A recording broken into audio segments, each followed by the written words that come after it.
মুন্সিগঞ্জে পরপর ৩টি হত্যাকাণ্ডের পর অবশেষে অস্ত্র তৈরির কারখানা উন্মোচন করল সেনাবাহিনী। মুন্সিগঞ্জের মোল্লাকান্দি ইউনিয়নে দীর্ঘদিন ধরে বিরোধ চলছে বিএনপির দুই পক্ষের মধ্যে।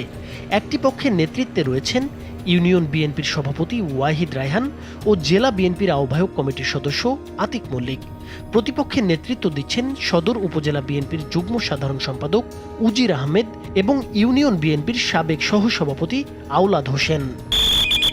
এই রাজনৈতিক দ্বন্দ্ব রক্তক্ষয়ী রূপ নেয় গত ২ নভেম্বর রাতে। সেদিন ওয়াহিদ ও আতিকপন্থীদের সমর্থক হিসেবে পরিচিত তুহিন দেওয়ান নামে এক তরুণকে গুলি করে হত্যা করা হয়। সেদিনই সেনাবাহিনী ও পুলিশের যৌথ অভিযানে মুন্সিগঞ্জ সদর পৌরসভার ৫ নম্বর ওয়ার্ডের একটি বাড়ি থেকে ৪০টি ককটেল ও ককটেল তৈরির সরঞ্জাম সহ একজনকে গ্রেপ্তার করা হয়।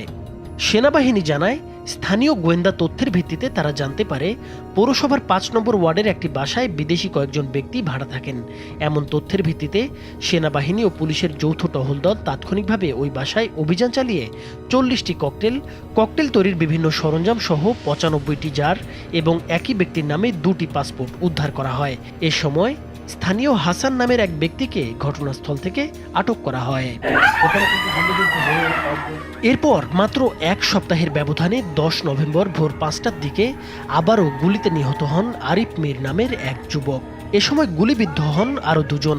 আহতদের উন্নত চিকিৎসার জন্য ঢাকায় নেওয়া হয়। তাদের একজন চিকিৎসাধীন অবস্থায় মারা যান।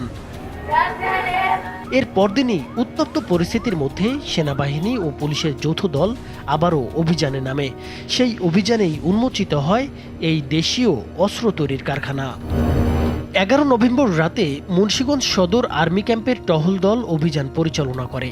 তাদের কাছে আসা গোয়েন্দা তথ্য মতে শহরের পূর্ব শিলমন্দি এলাকার একটি গোডাউন ঘরে কিছু অপরিচিত ব্যক্তি সন্দেহজনক চলাচল করছিল। সেনাবাহিনী ও পুলিশের যৌথ দল তাৎক্ষণিকভাবে সেখানে তল্লাশি চালায়। অভিযানে গোডাউন থেকে উদ্ধার করা হয় সীসা কার্তুজ, লোহার but, barrel, recoil spring, welding machine, drill machine, লোহার বোল্ট এবং অস্ত্র তৈরির কাজে ব্যবহৃত একটি লেদ মেশিন সহ বিপুল সরঞ্জাম।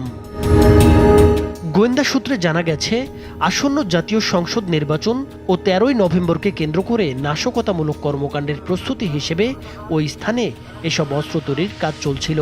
প্রাথমিকভাবে ধারণা করা হচ্ছে, মোল্লাকান্দি ইউনিয়নে সংঘটিত সাম্প্রতিক এসব হত্যাকাণ্ড ও সহিংসতায় ব্যবহৃত অস্ত্রগুলো এই স্থান থেকেই সরবরাহ করা হয়েছে। সামনে জাতীয় নির্বাচনকে কেন্দ্র করে আইনশৃঙ্খলা বাহিনী খুব তৎপর আছে এবং বিভিন্ন তথ্য সংগ্রহ ভিত্তিতে আমরা প্রয়োজনীয় অভিযান পরিচালনা করছি। এদিকে সেনাবাহিনী জানিয়েছে, সন্ত্রাস, নাশকতা ও অবৈধ অস্ত্র কারবারের বিরুদ্ধে তাদের এমন অভিযান চলমান থাকবে। নাইমুর হোসেন, মাছরাঙা টেলিভিশন।